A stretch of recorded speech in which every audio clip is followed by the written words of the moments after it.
Hello everybody, welcome in the 7th and the last episode of the second season of Searching for the Slavic Soul. Today we will continue the topic we started to explore in the last episode, namely the topic of stories which are being told by humans to explain their life, their place in the world, and to explain the world itself. These stories are a part of every culture, and every human who ever lived long enough to participate in any culture have been exposed to such stories. In the last episode, I argued that the stories you tell yourself are 100% incompatible with the stories told by Slavic pagan culture. I gave some examples of stories told by Slavic pagans, including superficially Christianized Slavic pagans. But giving the examples, I focused on showing you how incompatible with Slavic paganism are the stories you tell yourself. Today, however, I want to focus on the stories that we, the Slavic pagans, tell ourselves. And I do make the distinction between you and us very clearly and on purpose. Mostly because it is an undeniable distinction, but also I'm making the distinction to make one thing abundantly clear. Slavic paganism is divisive. It is exclusive, as in it excludes stuff. It discriminates, as in it considers some groups of people more worthy than others. And also Slavic paganism divides. It divides into us and them, into correct and incorrect, or into acceptable and not acceptable. So, as a side note, it is a very useful rule of thumb to consider as BS any publication or group, or as it's called nowadays, community, which claims to be at the same time Slavic pagan and inclusive. There is no such a thing as an inclusive Slavic paganism because Slavic paganism divides the world into, for example, family, about which any Slavic pagan is supposed to care, and which any Slavic pagan is expected to put first. And then it divides the world into anything that is not family. So pretty much the whole rest of the world. And this whole rest of the world is something that any Slavic pagan is not supposed to put first, and about which any Slavic pagan is expected to care only if this particular element of the rest of the world affects or is otherwise pertinent to the well-being and the future of his or her own family. To illustrate this point, let me take you back to Byliny and the story of Ilya Muromiec. If you listened to the last episode, you should remember that Ilya Muromiec was involved in defending Kiev from invasion of a golden horde of Mongols. He asked 12 other Bogatiry, so the heroes of Byliny, to help him to save Kiev, but the Bogatiry, among them Samson, Ilya's godfather, they refused to help because they had nothing to do, no relation whatsoever with Kiev and its ruler Kniaz Vladimir, to whom Ilya Muromiec swore his services. But there is more to the story, since as it's told in Byliny, Ilya Muromiec, despite no help from the Bogatiry, went on to fight the golden horde of Mongols. And as he was fighting with the Mongols, he got in serious trouble because the Mongols caught him and took him to Tsar Kalin. Ilya managed to escape, but then he realized that his time is nigh and he decided to call upon Samson, his godfather, not to help Kiev, but to help him. So Ilya shot an arrow and told his arrow to fly to Samson. The arrow flew to Samson, went through the fabric of the tent in which Samson was resting, and landed on Samson's chest, but only made a small scratch on his skin without actually hurting him. Samson woke up, looked at the arrow, straight away realized that his godson is in danger, and without any hesitation galloped to help Ilya. And the other Bogatiry galloped with him, and then they proceeded not only to save Ilya, but to save Kiev. So the 12 Bogatiry, they did exactly the thing they did not want to do when Ilya Muromiec asked them before. But when Ilya Muromiec asked them for the first time, he was not in any sort of danger. He was just doing his own thing that had zero to do with the future or the well-being of the family. But when Ilya sent his arrow, he was obviously in danger, and the Bogatiri helped without hesitation.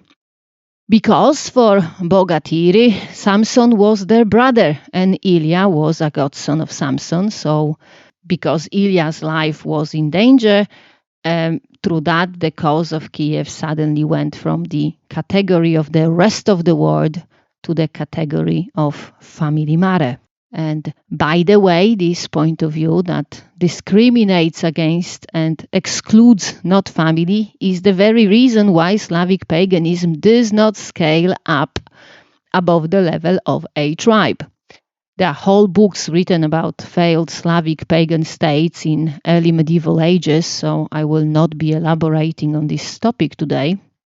I'm just going to mention that the so-called pan-Slavism and all these calls for pagan Slavs to unite are moronic and ahistorical, and you should 100% ignore them if you want to follow Slavic native faith. But if you want to follow Slavic native faith, you should 100% listen to the stories that we, the Slavic pagans, tell and have been telling for hundreds of years.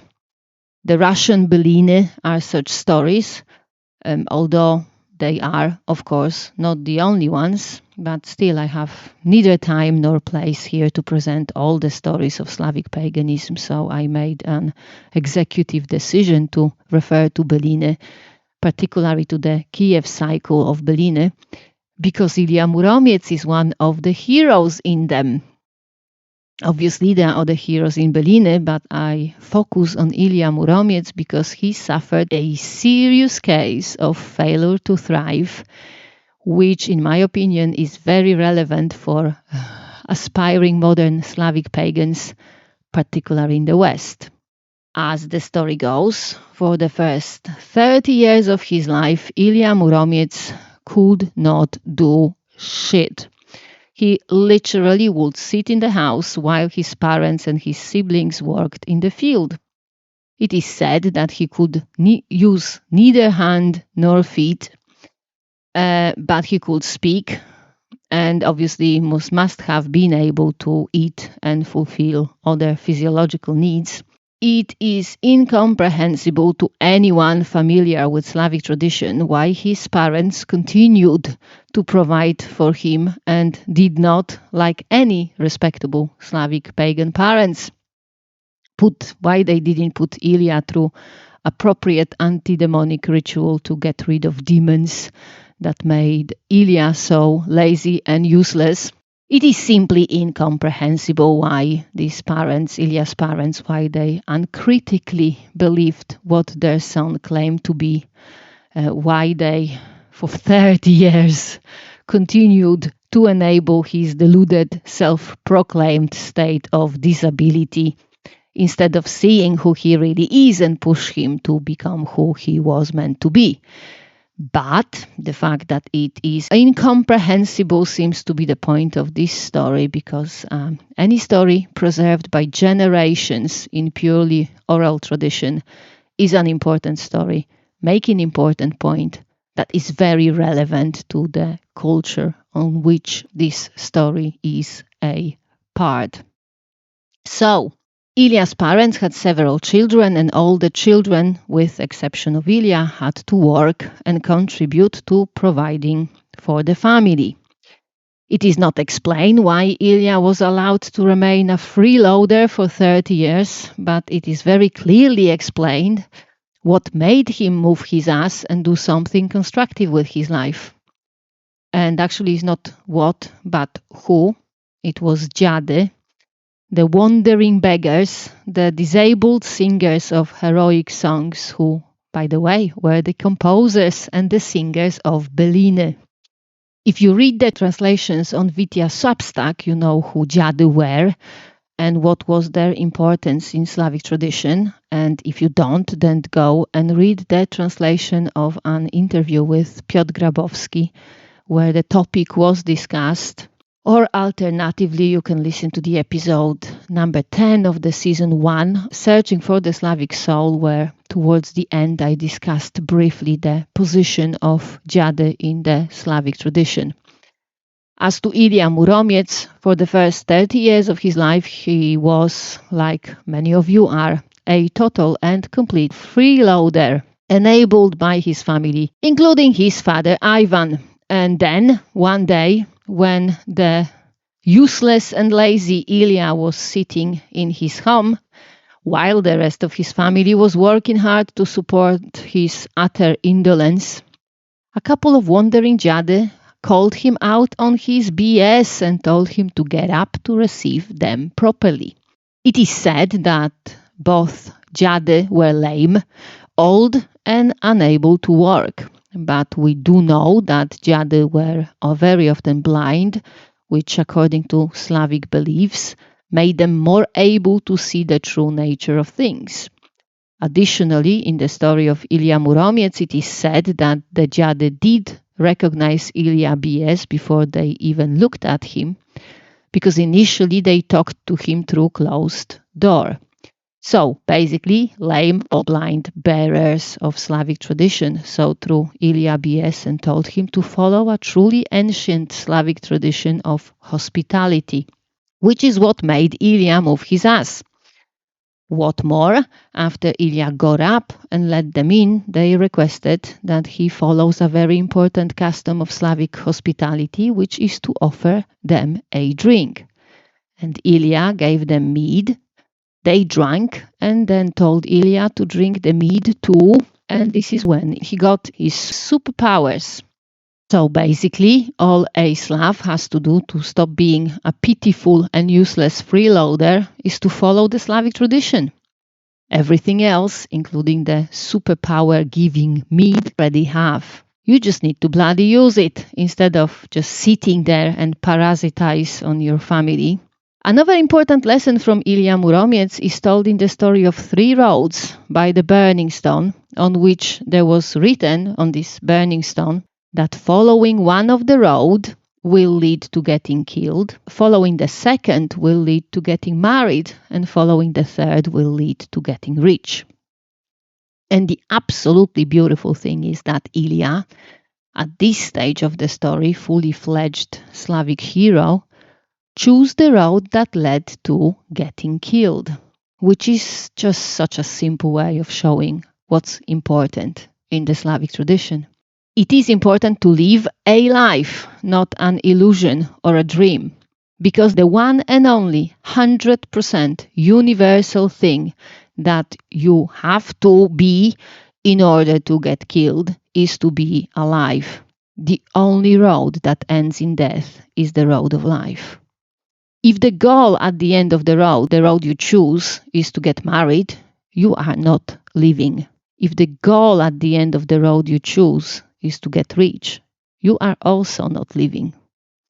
The only way you will ever be able to live your life fully is to choose the road that ends in getting killed by something or someone.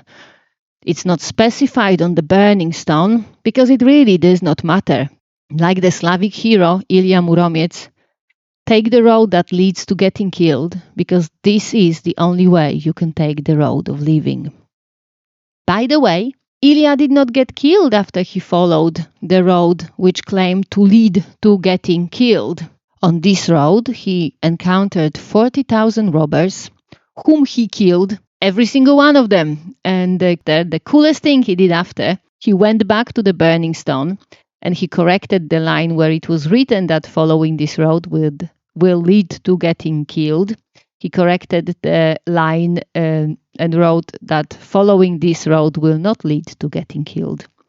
He also followed the two other roads, the one that was supposed to lead to getting married and the one that was supposed to lead to getting rich. As you most probably already guessed, neither of the roads led Ilya to getting married or to getting rich, which he diligently noted on the burning stone, which is yet another lesson of Slavic tradition. It corrects itself.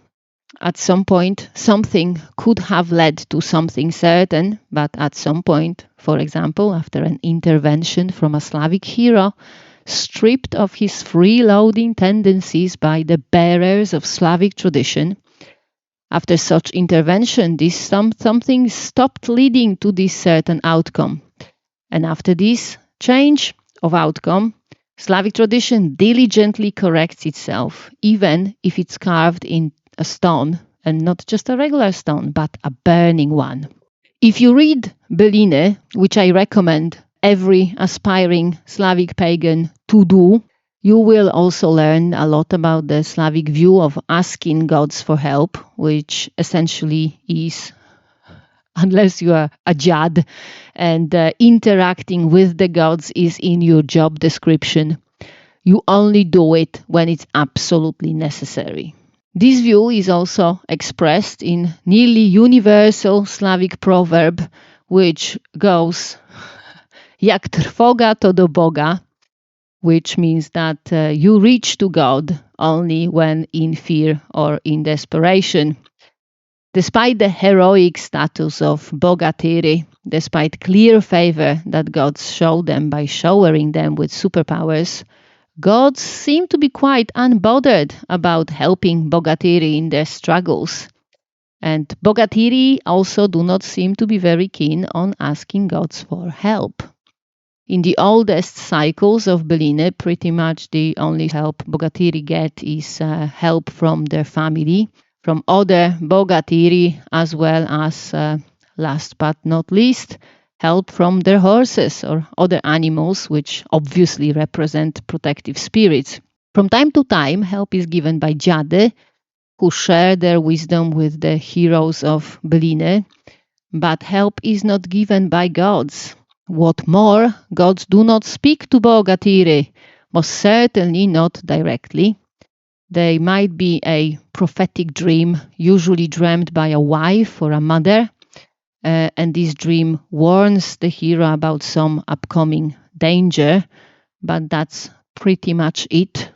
And in majority, if not all of cases of such dreams, the only thing that can be said is that a dream like that is a supernatural intervention, but there would be zero evidence of divine intervention from the gods, since dreams like that can also be sent by ancestors or by protective spirits.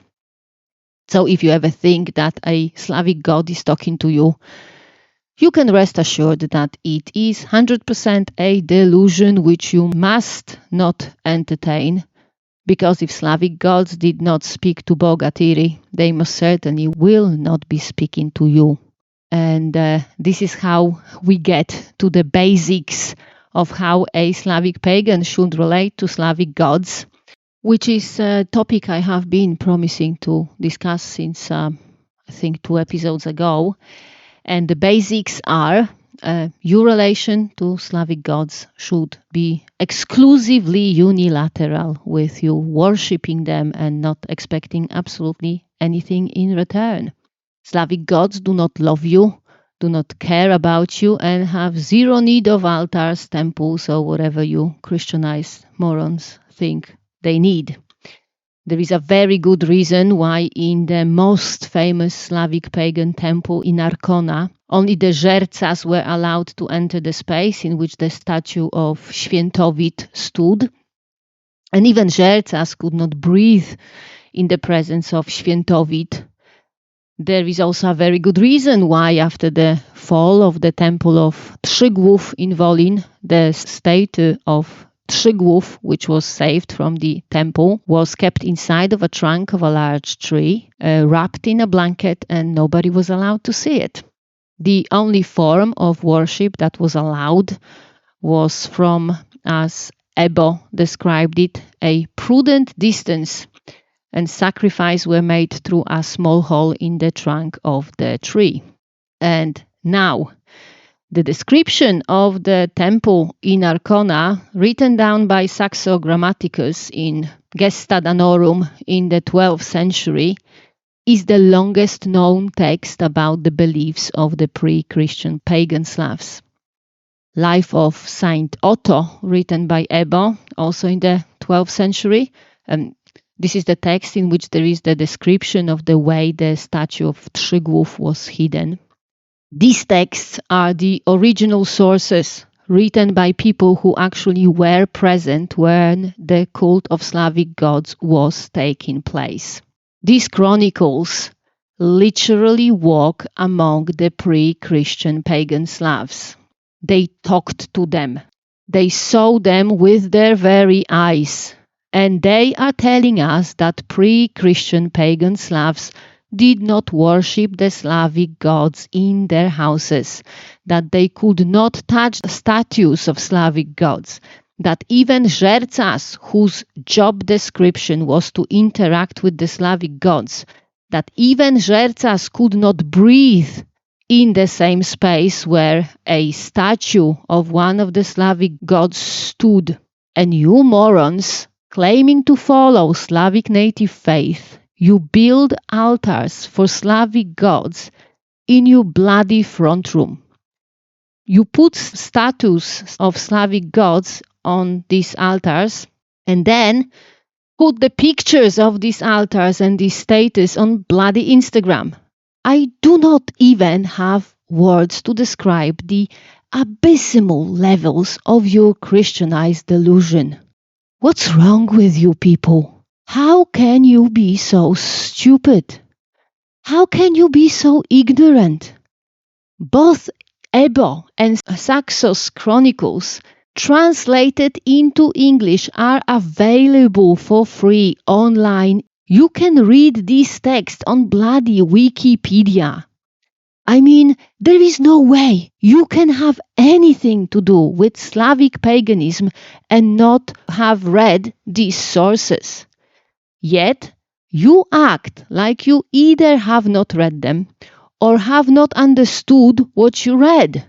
I mean, yeah, illiteracy, either primary or acquired, could explain the modern trend of front room altars for Slavic gods. So maybe you're just illiterate. Hopefully you are. Because the alternative explanation is that you either suffer from a severe cognitive decline and are completely unable to think on the most basic level, or that you proclaim yourself to be followers of Slavic native faith without familiarizing yourself with the absolutely most basic sources about this religion. And both of these options are so much worse than illiteracy. At least illiteracy can be fixed. Stupidity, sadly, is not curable. So, to summarize, the basics of how Slavic pagans should relate to Slavic gods are: 1. Their relation is unilateral, consisting of you worshipping Slavic gods and not expecting anything in return. And 2. Do not worship Slavic gods in your own house. I would argue that worship of Slavic gods should not take place indoors at all, since outside of heavily influenced by Christianity Polabian Slavdom, there is zero evidence of any indoor worship of Slavic gods. Outside of the Polabian region, every single Slavic temple was an outdoor open space with no roof and no walls. In majority of cases, there was even no statue there. There was just a place to make sacrifice, which were either burned or put into the ground or into the water. There was a tree or a stone or a river or lake, and that's it. No walls, no roofs, no indoors of any kind. Just space in nature, separated out and considered holy. It seems that Slavic gods were invited indoors only in exceptional life-altering times, such as birth of a child or a wedding. And other than that, indoors was for family, ancestors, and household protective spirits. The domain of Slavic gods was outdoor and outdoor only.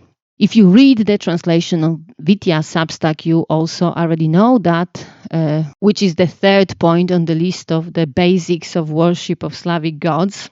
So you already know that if you want to pray to Slavic gods, you should do it in the morning, ideally at the time of sunrise. You should welcome the sun, seen by our pagan ancestors as either a god or one of the manifestation of a god or gods. You should thank the sun for bringing light and warmth and then get on with your day. Such time of praying is also supported by Byliny, where it is said that, for example, Alosha Popovich, on the day of fighting the serpent Tugarin, he woke up and then proceeded to turn to the east to pray to God. As to the names, domains, particulars of worship and the nature of Slavic gods, we really do not know much. I will be publishing more translations on Witia substack to present the ongoing discussion on these topics, so you can see for yourself how misguided and frankly unfounded is proclaiming oneself as a devout of Veles or Mokosh or some other allegedly ancient Slavic gods. All sorts of online guides to theology of Slavic paganism are made up BS and 100% fake lore. But one thing we know for sure is that pre-Christian Slavic pagans did consider everything as a gift from gods. Literally everything. They were grateful for the sunrise, they were grateful for the rain, they were grateful for the earth, for everything. As I mentioned, I think 2 episodes ago, they were grateful for the fruits of their own work, and they shared said fruits with the Slavic gods at the time of harvest. So the fourth point on the list of basics of worshipping Slavic gods is to be grateful for everything you have, regardless of whether it was given to you, or you get it yourself, or you made it yourself, putting blood and sweat into every moment of the creation of this item. Because the very core of Slavic paganism is that nothing is owed to you. Nothing belongs to you unless you can get it and keep it. You do not matter. You do not have any value as an individual. The only value you have is as a member of your family, providing that your family is strong enough to grant you this value and providing that you are smart enough to recognize what's given to you. It's like Ilya Muromets. He had everything he needed to become a Slavic hero. He had his body that he could not be bothered to use. He had his family that protected him and provided for him, and for 30 years he used and abused their gifts.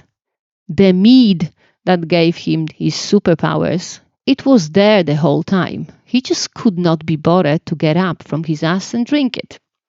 Even the Slavic tradition, the wisdom and keen sight of blind Dziad, it was there all the time. He did not have to wait for it to knock on his door. He could have just get up and find it himself. And that is applicable to you too. You've got your bodies, you've got your brains, you've got your families that gave you everything that you have.